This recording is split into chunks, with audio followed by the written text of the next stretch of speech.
নমস্কার। যুক্তি তর্ক সঙ্গে অর্কই আপনাদের স্বাগত। আপনাদের সঙ্গে আমি অর্কপ্রভ সরকার। আপনাদের সবাইকে স্বনির্বন্ধ অনুরোধ জানাই, চ্যানেল সাবস্ক্রাইব করবেন এবং থ্যাঙ্কস বাটনে ক্লিক করতে ভুলবেন না। দেখুন, 14ই মে সকাল 10:15 নাগাদ প্রাক্তন মুখ্যমন্ত্রী আমাদের হীরক রানী কলকাতা হাইকোর্টে হাজির, আইনজীবীর পোশাকে। এর আগেও সুপ্রিম কোর্টে তিনি গিয়ে সাড়ে সর্বনাশটি করেছিলেন। দিদিমণির সওয়াল এবং তারপরে সুপ্রিম কোর্টের নির্দেশে এই লজিক্যাল ডিসক্রিপেন্সির কেসগুলো সলভ করার দায়িত্ব বিচার বিভাগীয় আধিকারিকদের হাতে যায়। দিদিমণি তো নিজের ছায়াকে বিশ্বাস করেন না, তিনি মেগালোম্যানিয়াক, সব বোঝেন, সব সব সব। তো মাইক্রো অবজারভাররা ইয়ারোরা মিলে নিষ্পত্তি করছিল 90 লাখের মধ্যে 5 লক্ষ ডিসপিউট হয়েছিল, কিন্তু 60 লক্ষ লজিক্যাল ডিসক্রিপেন্সি যখন জুডিশিয়াল সার্ভিসের আধিকারিকদের হাতে চলে গেল তখন 27 লক্ষের বেশি নাম বাদ। বুঝতে পারছেন দিদিমণির কি অপরিসীম মহিমা? একেবারে পুরো জিনিসটাকে ঘেঁটে ঘ করে দিলেন। দিদিমণি অত্যন্ত প্রচার লোভী। উনি দেখছেন ফলাফল বেরোনোর পর সংবাদ মাধ্যমের মনোযোগ তার প্রতি কমে গেছে। নমো করে রবীন্দ্র জয়ন্তী পালন করলেন। এখন নাকি 4টে থেকে 6টা নিজের বাড়ি সংলগ্ন দপ্তরে বসে থাকেন সবার সঙ্গে দেখা করবেন বলে। স্বাভাবিকভাবে উনি ক্ষমতার বৃত্ত থেকে সরে গেছেন। সংবাদ মাধ্যমেরও সেরকম আর তাগিদ নেই যে তার পাশে ঘুরঘুর করা। কিন্তু দিদিমণি তো নাছর বান্দা, ওনাকে ভেসে থাকতে হবে। হীরক রানী ভেসে থাকতে চাইছেন। আর উনি তো তেলে বেগুনে চলে উঠছেন। টিভি চ্যানেল খুললে, খবরে কাগজের পাতা উল্টালে, সমাজ মাধ্যমে শুভেন্দু অধিকারীর ছবি, তার বক্তব্য ইত্যাদি, মানে প্রায় 95% স্পেস অকুপাই করে নিয়েছেন শুভেন্দু অধিকারী। দিদিমণি এটা কিছুতেই মানবেন না, তাই তিনি আবার নাটক করতে হাজির হয়েছেন। ঠিক যেমন সুপ্রিম কোর্টে নাটক করেছিলেন। আচ্ছা, সুপ্রিম কোর্টে আপনি সওয়াল করলেন, তাহলে বলতে পারতেন তো যে আইনজীবী যাদেরকে আমি নিযুক্ত করেছিলাম তাদের সার্ভিস আমি নিচ্ছি না, তারাও রইলেন, উনিও সওয়াল করলেন। এখন শীর্ষণ্য বন্দ্যোপাধ্যায় কলকাতা হাইকোর্টের প্রধান বিচারপতির এজলাসে দ্বারস্থ হয়েছেন যে ভোট পরবর্তী হিংসা, 2000 তৃণমূল কর্মী সমর্থক আহত, 350-র বেশি পার্টি অফিস দখল হয়ে গেছে ইত্যাদি ইত্যাদি। সে তারা মামলা করতেই পারেন। আমরা তো সবসময় চাই যে রক্তপাতহীন নির্বাচন প্রক্রিয়া থাকুক। নির্বাচন প্রক্রিয়ার আগে থেকে গণনা পর্যন্ত রক্তপাতহীনই হয়েছে। পশ্চিমবঙ্গ এই নির্বাচন দেখেনি, তার জন্য কৃতিত্ব আমি দেব কমিশনের সিইও মনোজ আগরওয়াল এবং তখন রোল অবজারভার, বর্তমানে মুখ্যমন্ত্রীর প্রধান উপদেষ্টা, প্রাক্তন আইএস, অত্যন্ত কৃতি ছাত্র ডক্টর সুব্রত গুপ্তকে। তারা দুজনেই এখন বর্তমান প্রশাসনের অংশ, কিন্তু তারা অসাধ্য সাধনটি করেছিলেন। মানুষ উৎসবের মেজাজে তাদের গণতান্ত্রিক অধিকার প্রয়োগ করেছেন এবং 92-93% ভোট একেবারে নির্বিঘ্নে হলো।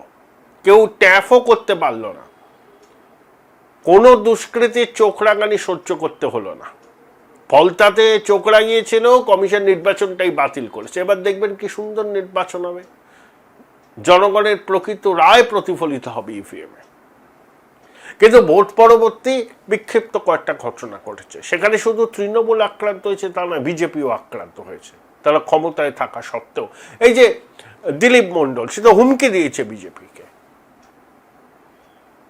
অনেক জায়গায় এরকমই হচ্ছে। কিন্তু আমরা যারা সমাজ জীবনে শান্তি, সুস্থিতি, নিরাপত্তা চাই, তারা কোনো ধরনের রাজনৈতিক হিংসাকে সমর্থন করি না। এবং নতুন প্রশাসন কিন্তু বারবার করে বলছে যে এগুলো করা যাবে না। শ্রমিকবাবু, বিজেপির রাজ্য সভাপতি, বারবার করে বলছেন। আর শুনুন, তৃণমূলের এত অন্তর্দ্বন্দ্ব, এই যে পালাবদল হলো, কিছু লোক রাতারাতি বিজেপির ঝান্ডা ধরে নিয়ে তারা তাদের পুরনো অঙ্ক মেলাচ্ছে, পুরনো হিসাব কষে নিচ্ছে। বিজেপির ঝান্ডা নিয়ে আগে যে দলটা করতো সেই দলের বিক্ষুব্ধ গোষ্ঠী উপর রাখছিল, সেই ঝাল মেটাচ্ছে। এটাই তো ম্যাক্সিমাম ক্ষেত্রে হচ্ছে। হাতে বিজেপির ঝান্ডা, আসলে তৃণমূল ক্ষমতার পরিবর্তন হয়েছে বলে রাতে রাতে বিজেপির ঝান্ডা ধরে নিয়ে পুরনো দলের বিক্ষোভ, পুরনো দলের অন্য গোষ্ঠীর সঙ্গে যে ঝামেলা ছিল তার হিসাব করছে। এটাই তো হচ্ছে ম্যাক্সিমাম ক্ষেত্রে। বিজেপির শীর্ষ নেতৃত্ব বারবার বার্তা দিয়েছেন, তারা বার্তা দিয়েছেন, প্রশাসন সক্রিয় আছে, কেন্দ্রীয় বাহিনী আছে বলে এখনো পরিস্থিতি নিয়ন্ত্রণে আছে। 2021 সালে ফলাফল ঘোষণার পরে কি হয়েছিল বাংলার ছবি? তৃণমূলের মানে কোনো মুখ আছে এইসব নিয়ে কথা বলা? খাস কলকাতায় অভিজিৎ সরকার বলে একটা ছেলেকে নৃশংসভাবে খুন করা হলো। কত মাতৃশক্তি লাঞ্ছিত হলেন, এগুলো তো আমরা জানি। বিচার হয়েছে? হয়নি। পরেশ পাল, তার কোনো বিচার হয়েছে?